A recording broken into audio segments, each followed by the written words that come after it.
Faleminderit shumë. Ndërka që nga çështjet politike, do të kalojmë dhe do të flasim për siguri. Ka qenë presidenti Serb Aleksandar Vučić, ai i cili ka deklaruar se Serbia sot është shumë fish më e fortë se para 15 vitesh dhe vlerësoi se vendi tani do të kishte kapacitete mbrojtëse dukshëm më të mëdha se sa në kohën e bombardimeve të NATO-s mbi Jugosllavinë në vitin 1999. Sot jemi shumë më të fortë dhe prandaj askush nuk do të na sulmoj, por duhet të vazhdojmë të forcohemi, ka thënë Vučić. Duke folur për Kosovën, udhëheqësi serb theksoi se kjo çështje është rikthyer në trojezën e negociatave, duke nënvizuar se Serbia nuk do të përfshihet në luftë dhe se mbetet e përkushtuar ndaj paqes dhe zhvillimit të mëtejshëm. Tani do të kishim më çfarë të shkonim në luftë, por nuk dua luftë sepse u kam premtuar qytetarëve paqe, ka deklaruar ai, duke shtuar se Serbia vazhdon bashkëpunimin me partnerë të ndryshëm, përfshirë Iranin dhe Izraelin. Ai shtoi se forca e ushtrisë së Serbisë është rezultat i rritjes ekonomike dhe investimeve në sektorin e mbrojtjes, duke theksuar se vendi disponon sasi të konsiderueshme armatime dhe pajisjesh ushtarake, ndërkohë së fundmi Serbia ka bler armatim sulmues nga Izraeli.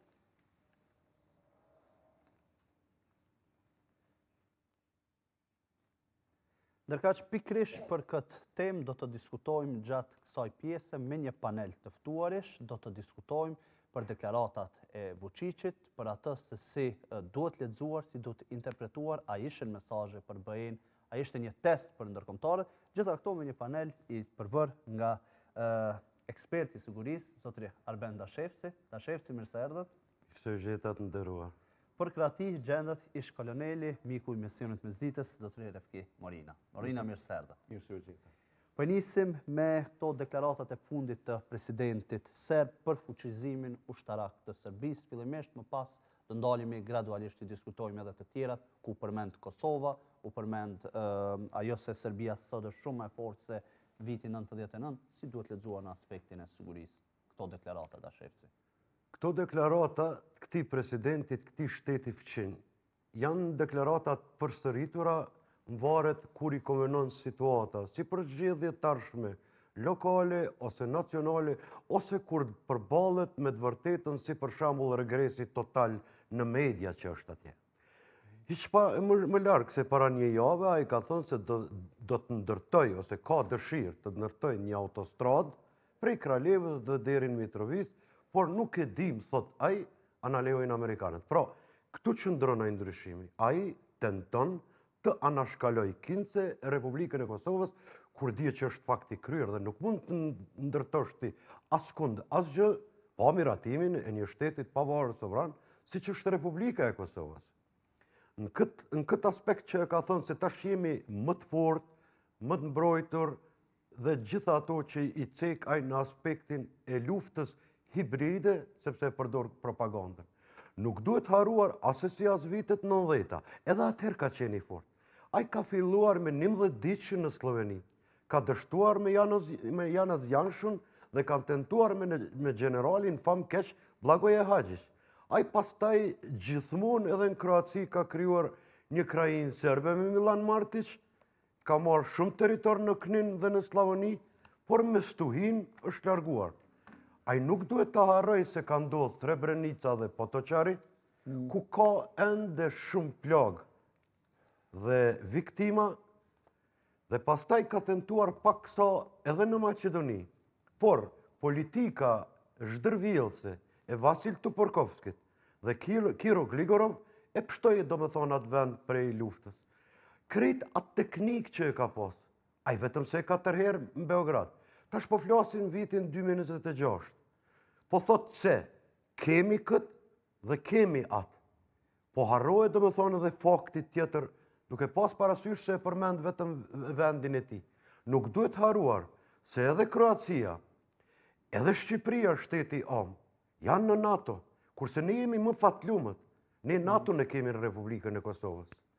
Atëherë shtrohet pyetja, çka është kjo post luftë hibride? Dhe në fund, kur Serbin e dëmtojnë faktet e patjetërsueshme që i përmenda, atëherë fillon propaganda në periudhat caktuara kohore për zhvendosjen e debatit politik ose për zhvendosjen e vëmendjen të qytetari i saj, duke pas për parasysh që 85% i ki edhe media në dorë. Andaj, çdo gjë, sipas mendimit tim, në këtë propagandë vazhdës luftës hibride, po i zgjat një ditë ose 2 ditë dhe asgjë më shumë, sepse Republika e Kosovës, ose edhe Kroacia, ose edhe Shqipëria, ose çdo shtet që është në Ballkan, vetëm pse paqen e dëshirojnë dhe aseci nuk përmend kush se çka ka. Ka mbetur ky vetmi, ka pas qenë edhe Orban, por ai kaloi në analet e historisë, është mbetur edhe Fico, por unë mendoj që Bashkia Ndërkombëtare nuk do ta lejojnë në ardhmëni këtë qasje destruktive, sepse po e shihni që tash drita e tunelit po shihet qartë azi në Iran, po përfundon. Në Rusi nuk ka tjetër mënyrë po përfundoj, sepse 5 vite t'jesh në luftë me miliona viktima, dhe ata miliona viktima kanë miliona familjar, pra po i vije radha, por ju në këtë qasje fatkeqësisht destruktive nga ana e tij. E qartë. Morina, si duhet lezuar kjo deklaratë dhe si shihet realisht edhe nga ndërkombëtarët në këtë kohë kur edhe vetë Serbia synon integrimin evropian? Po, retorika e Vučićit do të na është e njohur vazhdimisht, për arsye se një retorikë e tillë ka të bëjë edhe me konsum të brendshëm, po edhe në aspektin politik edhe strategjik në aspektin ndërkombëtar. Nga ky mesazh i Vučićit që jemi mësuar vazhdimisht të ndëgjojmë, ku thotë se tani jem më të fortë, më të fuqishëm si ushtri, por në një anë thotë se na dëshirojmë një paqe me Kosovën. Kjo ka 2 anë të medaljes. Në aspektin e parë, do thotë ku thotë se ushtria e tij është e fortë, e fuqishme, është armatosur. Në rast se ajo që ka ndodhur në 99-ën do të ndodhte sot, do të ishim në rrethana të tjera sipas Vučićit. Por rrethonat kanë ndryshuar jo vetëm për Serbinë, por rrethonat në Ballkanin Perëndimor kanë ndryshuar edhe për Kroacinë, për Kosovën, për Shqipërinë e tjera. Nuk jemi ata natë nënës që pretendon ky, por ky me aspektin e tillë, me mesazhet e tilla dëshiron që opinionin do thotë serb brenda të jep një konsum të përgjithshëm, të thotë se shteti, ushtria është e fortë. Kurse në aspektin ndërkombëtar tregon se paraqitet paqësor në aspektin me Kosovën, se ai do të jetë me Kosovën në aspektin paqësor, do të bashkëbisedojnë lidhe me negociata e tjera, do thotë kjo ka 2 aspektet, por më tepër është politik. Gjithashtu duhet dihet nga ajo se Serbia vazhdimisht do thotë merr armë, importon armë nga Izraeli, sidomos armë sulmuese, sidomos kohëve të fundit me Iranin, po me Kinën, edhe me vende tjera, do thotë edhe të Bashkisë Evropiane, Ballkanit Perëndimor, po edhe Bashkisë Evropiane. Kështu që Vučići mundohet të rrinë në 2 karrika, në 2 ulse, në ulsen e lindjes dhe të perëndimit. Mirë, po unë mendoj gradualisht, do thotë një politikë e tillë edhe nga shtetet perëndimore, po edhe nga shtetet e Bashkuara të Amerikës, shihet se një politikë e tillë, do thotë e përkrahjes, edhe të lindjes, edhe të perëndimit nuk mund të qëndrojë te Vučići as te Serbia. Megjithatë është toleruar disa herë dëshefci, sepse përmende as SBA, as Evropa e shohin. Realisht marr parasysh gjitha veprimet cilat ka bërë në mos përputhje me interesat e Bashkimit Evropian, me ato të Shteteve të Bashkuara të Amerikës, shumë herë është toleruar Serbia, madje në raport me Kosovën, më shumë ka psuar Kosova. Po, gjithsesi, do të pse është ky ledatim do shta i Serbisë? Unë mendoj se shtetet e perëndimore, do thotë shtetet më të mëdha të Bashkisë Evropiane, po dhe shtetet e Bashkuara të Amerikës në një mënyrë dëshirojnë që Serbia gradualisht të hyjë ose në blokun e shteteve të Bashkisë Evropiane, shtetet perëndimore, mirë po me politikën e tillë, çfarë Vučići vazhdimisht tenton të luajë në 2 anët, do thotë edhe në lindjen në perëndim, dëshiron që në mënyrë të shkojnë nga bloku lindor, nga Rusia, Kina dhe vende tjera, për arsye se ato në një mënyrë e ushqejnë nacionalizmin serb kundër demokracisë në vendin, do të thonë Ballkanin Perëndimor, kundër shtetit tonë Kosovës, po edhe shteteve tjera Ballkanit Perëndimor. Do thotë rrezikshmëria e tij është e tillë që shtetet perëndimore mundohen në një mënyrë ose tjetër ta shtinë në llagerin ose në drejtimin e tërësishëm shteteve perëndimore të demokracisë. Po një demokraci e tillë nuk mund të vije me format e tilla, me mesazhet e tilla që i bën Vučići, do të thotë në aspektin e armatosjes Ballkan e tjerë, për arsye se në një mënyrë se tjetër Serbia me politikën e vet është një zjarr në Ballkan që mund të ndizet lehtë edhe të përfshi Ballkanin, po edhe shtete tjera perëndimore. Dhe shto këtu faktin dashefsi se e përmendëm edhe blerjen e armëve, por e kemi diskutuar edhe herë të tjera që Serbia po pajiset me armë cilat janë për të sulmuar dhe jo armë mbrojtëse. E shohim që vazhdimisht reagon sa herë që edhe Kosova pajiset me armë nga shtetet mike. Po, ajo çka është me rëndësi për Republikën e Kosovës? A kanë mundur ndonjëherë të ndalen proceset kur ky me këtë narrativ ti negative sillet ndaj fqinjve? Kur ti në Republikën e Kosovës brenda saj armatosësh dhe njehen koordinim, bashkëveprim dhe në bashkëpunim me Shtetet e Bashkuara të Amerikës. Merr në misionet paqes, pra merr në pjesë në një vend për të shuajtur konfliktet. Kjo është një. Në brendësi nuk ke incidente etnike ose probleme që mund të theksoheshin, që të dalloheshin për ndonjë qyteti tjetër në Republikën e Kosovës ose matan lumit Ibër. Ky ka sulmuese, ky është fakt. Por ne proceset tona nuk i ndalim. Ne kërkojmë, do me thonë, paqe dhe si ka mundësi të përmendet lufta të popujt e ish Jugosllavisë kur ende ka shumë të zhdukur dhe ende shumë viktima, ka dhe familje që vuajnë për ato viktima. Hiç më larg se dje janë gjetur edhe 2 kufoma që janë prej luftës, që supozohet janë prej luftës. Andaj, për kënd po e përmend ky luftën? A mendon tash në vitin 2026 që mund ta kesh këtë narrativ me gjithë këto pajisje teknologjike që i ka dhe qytetari i tij, sepse po shihet që ka regres. Pej vendit 99 që ka qenë, tash është në vendin e 104 për respektimin e medjave, kurse Republika e Kosovës po ngritet lart. Republika e Kosovës gjithmonë po i përcjell trendet që quhet botë demokratike, Shtetet Bashkuara të Amerikës, Britania e Bashkuar dhe pastaj aleate strategjik. E jotja është mos me i ndalë, do me thonë, në proceset, edhe pse që po shkon çdo 3, 4, 5 ose 6 muaj në zgjedhje. Ajo çka është për të nënshkruar, po nënshkruhet. Ky ka për sulm, ky është fakt. Ka qenë shteti më i militarizuar prej viteve të 90-ta, edhe tash kur po flasim është i militarizuar. Shtrohet pyetja, a e ke guximin ushtarak në aspektin e sigurisë mbrojtjes ta përdorësh dikun?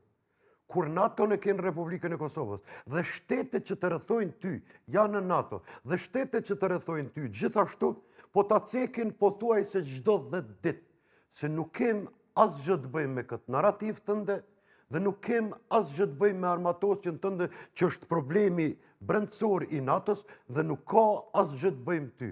Pra, kjo është ajo soft politik e Bashkimit Evropian, kjo është ajo soft politik e Shteteve të Bashkuara të Amerikës, duke pas parasysh që ti e ke pas një konflikt tepër të rrezikshëm, do me thonë, në Iran. Ajo ngushtica natyrore që quhet Hormuz është mbyllur. Lajmet më të freskëta, nuk ka më luftë, pra po shkohet ka marrëveshja. Ka qenë rrezik edhe më i madh, po të shkon të pak më lart në detin e Kuq dhe të mbyllet edhe ngushtica Bab el Mandeb, që është arteria kryesore për në kanalin e Suezit, dhe pasaj do duhet të kalojshe gjithë targetit ka kepi shpresës mirë. Këtu po vjet diçka ka funi. Rusinë e ke tashmë gati 5 vite në luftë.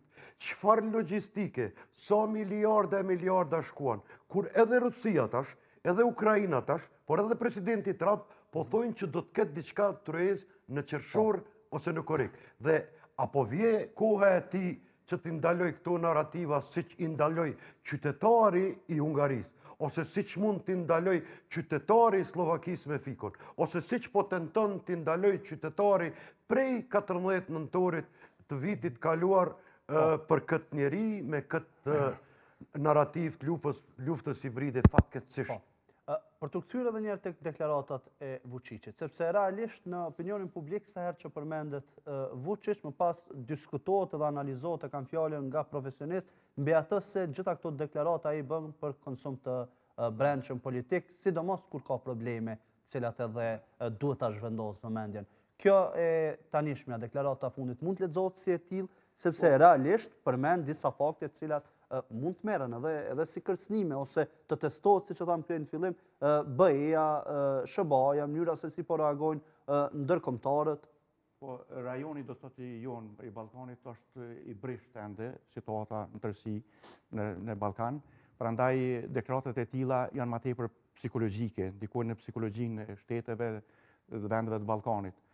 Dhe në këtë mënyrë do të thotë përpos konsumit të brendshëm, e ka si qëllim deklaratat e tilla dhe mesazhet e tilla të Vučićit, dhe qëllimi tjetër është për arsye se para faktorit ndërkombëtar do më paraqit si paqësor.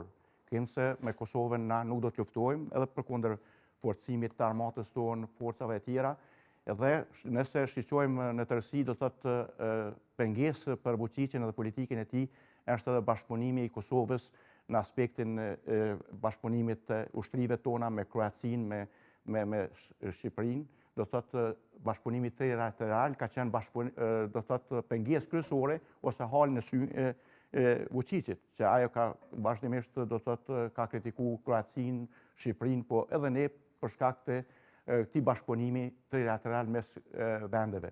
Prandaj kjo është politikë retorike e politikës tij, e tjera si qëllim kryesor ka që Ballkanin ta majë në një mënyrë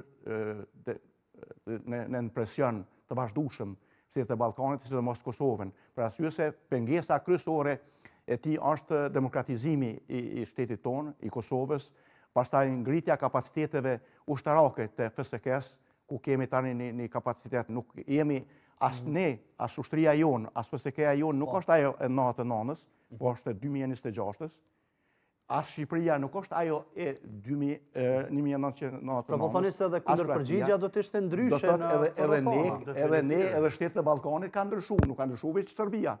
Megjithatë vret se Serbia kohët e fundit është fokusuar shumë në çështjen e armatimit, ka një kapacitet dukshëm më të madh se nëse shqyrtojmë me përqindje do të thotë 2.6% buxhetit të Serbisë shkon në armatim. Pikërisht. Nëse shqyrtojmë mas saj vjen Kroacia, ku kemi dikun do të thotë 2.1% Kroacisë.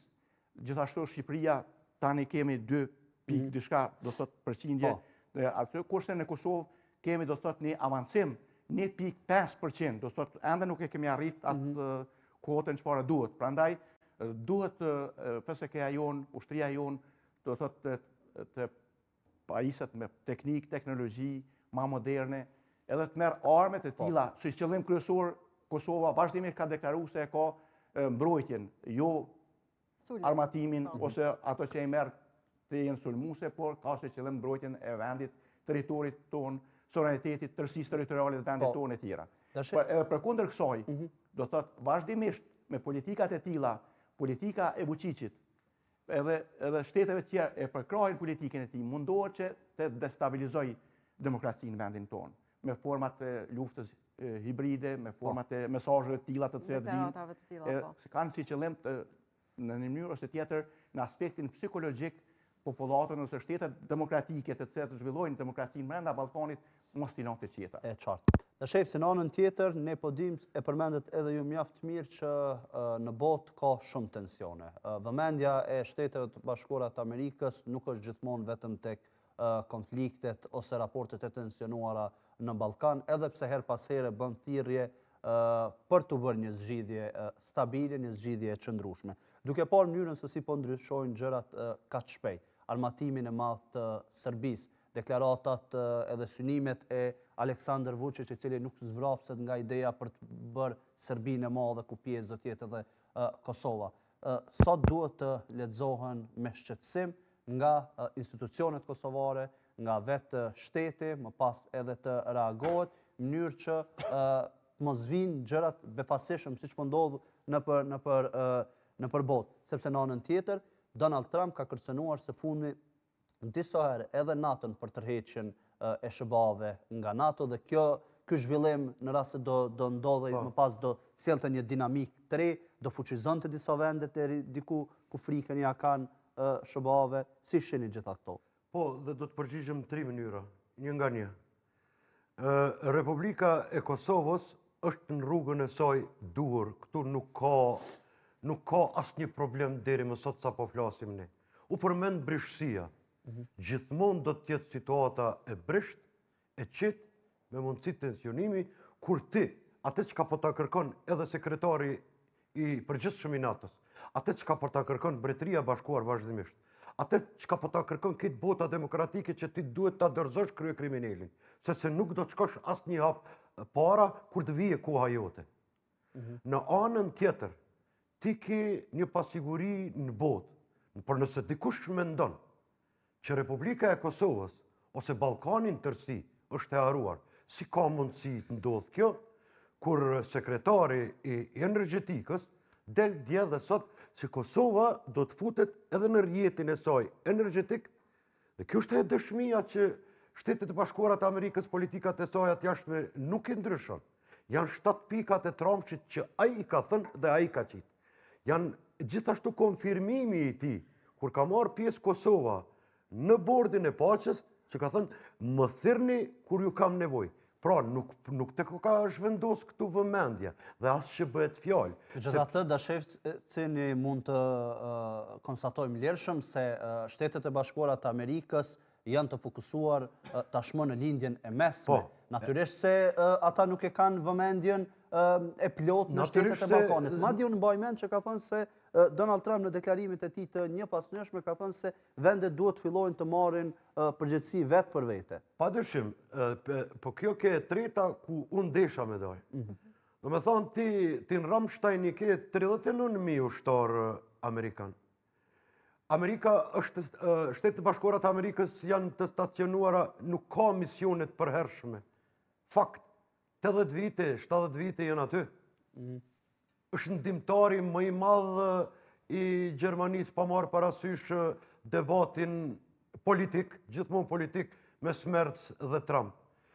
Shtrohet pyetja, a mund të zhvendosen Poloni kur një krizë më emergjente e thret këtë tjetrën? Po, mund të zhvendosen Poloni, mund të zhvendosen edhe në Moldavi, mund të zhvendosen, do me thonë, edhe në Rumani, kur kërcënohet, do me thonë, do një shtet i NATO-s. Por kjo është zhvendosje e trupave amerikane në Evropë, dhe normalisht që ti duhet të japshat GDP-n për 5% që e ke. Këtë e tha edhe Ursula von der Leyen. Këtë e thanë, do me thonë, të gjithë që jemi në rrugë të mbarë. Mirë, po që ta themi tash që Shtetet e Bashkuara të Amerikës do të lënë NATO-n më një anë, kur është krijues i NATO-s dhe suportuesi më i madh i saj, unë mendoj që kjo i kalon vetëm politikës, sepse në fundit ka me pasën, do me thonë, pajtim, dhe ajo që ka na intereson më shumë ti në Republikën e Kosovës. Ne shpresojmë shumë, kjo nuk është dëshirore asgjë, sepse ty rruga po të qënë atje.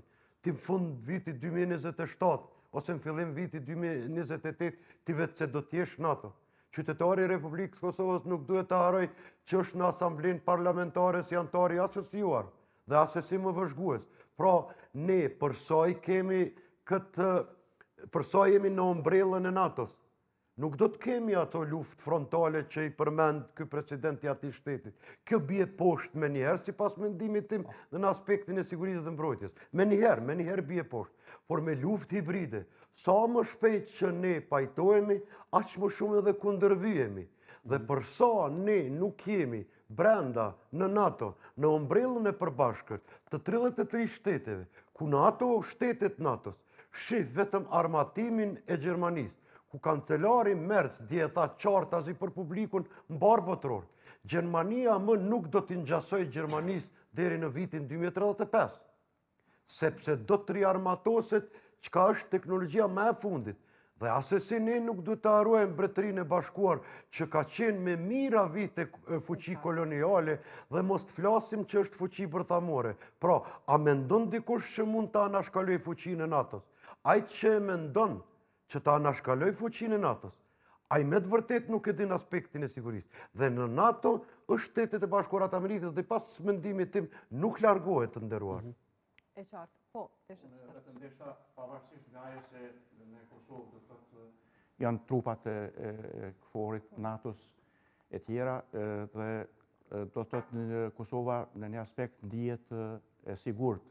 Mirë po, hipotetikisht marrë në tërësi do të thotë ne duhet të profesionalizohemi, sidomos të FSK-ja duhet të arrijë kapacitetet e veta në mënyrë që në të ardhmen jo fort të largët forcat e KFOR-it gradualisht bazë të ngritjes profesionale të forcës sigurisë Kosovës, të ushtrisë sonë, të policisë sonë, ato të tërhiqen gradualisht, por jo ajo vjen hap pas hapi, jo të rrezikohet sovraniteti, tërësia e vendit.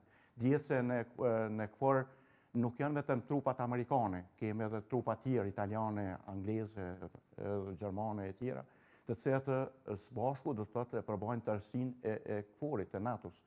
Por unë mendoj se gradualisht do të shqyqohet, vlerësohet vazhdimisht ngritja profesionale e ushtrisë sonë, e policisë sonë, dhe a jemi në gjendje, sa jemi në gjendje na me mbrojtë sovranitetin, tërësinë territoriale me kapacitetet që i kemi, edhe me aspektin teknik, edhe teknologjik e tjera, dhe ajo vlerësohet edhe nga aspekti i NATO-s, edhe i aspekti sigurisë të tërësishme në Ballkanit, edhe në mënyrë që forcat e sigurisë, respektive ushtria jonë, policia jonë, të ngritet në kapacitetet çfarë duhet t'i ketë, në mënyrë që të jetë e aftë ta mbrojë vendin e vetë, ta mbrojë sovranitetin dhe tërësinë territoriale të vendit. Asnjë shtet, edhe amerikan, po as gjerman, anglez ose tjera që e përbojnë NATO-n, nuk do të tërhiqet miniherë nga Kosova, por kjo do të jetë graduale në bazë të rritjes së kapaciteteve profesionalizmit të ushtrisë sonë, ngritjes së sigurisë së vendit tonë, do të thotë edhe policisë, ushtrisë, edhe kapaciteteve tërësishme, dhe ndërlidhjes së tërësishme të ushtrisë sonë me kapacitetet ushtarake të KFOR-it respektivisht të NATO-s. Dhe kjo do të jetë, do thotë, në mënyrë graduale, jo aty për aty, jo miniherë, për arsye se Serbia atë dëshiron, Serbia për atë armatosët. Këto mesazhet që të jep Vučići ka si dëshirë të tërhiqen trupat e tjera, me nxitspret do të thotë të sulmoj Kosovën në forma të ndryshme. Mirë po fal, do të thotë KFOR-it, fal NATO-s dhe kapaciteteve tona ushtarake të cilat janë në rritje sipër, që unë mendoj se duhet edhe më tepër të rritet forca jonë ushtarake, edhe në aspektin profesional, edhe në aspektin e numrit të tyre të rritet, për arsye se kemi në Serbi për shembull kemi një numër shumë të madh, edhe rezervistëve ushtarak, për post rregullt edhe rezervistë atje kanë të angazhuar, gjithashtu edhe në vende të tjera, në Kroaci, në vende të tjera, prandaj duhet edhe ne të mendojmë për këtë, do të thotë për post aspektit profesional, teknik, teknologjik, edhe në aspektin fizik, ushtria jonë të jetë ushtri moderne që në rastet caktuar, shtetet e Ballkanit ose shtetet si Serbia e tjera të mos mund të na sulmoj lehtë, për arsye se na do të jemi edhe ne do të jemi në Ballkan forcë ushtarake që do të mbrojnë vendin, edhe në këtë mënyrë do të thotë pa qëllime, se qëllimi i ushtrisë sonë nuk është sulmi, po është qëllim mbrojtës sovranitetit, tërësisë territoriale dhe sistemit tonë kushtetues. E qartë. Morina Dasheci, faleminderit shumë që ishit sot në studion e Mesditës. Kënaqësi që ju kishit. Faleminderit për ju. Faleminderit shumë edhe një herë për gatishmërinë me qenë pjesë e Mesditës, ndërkaq nga këtu ne shkëputemi për pak çaste publicitet, do rikthehemi në pjesën e fundit të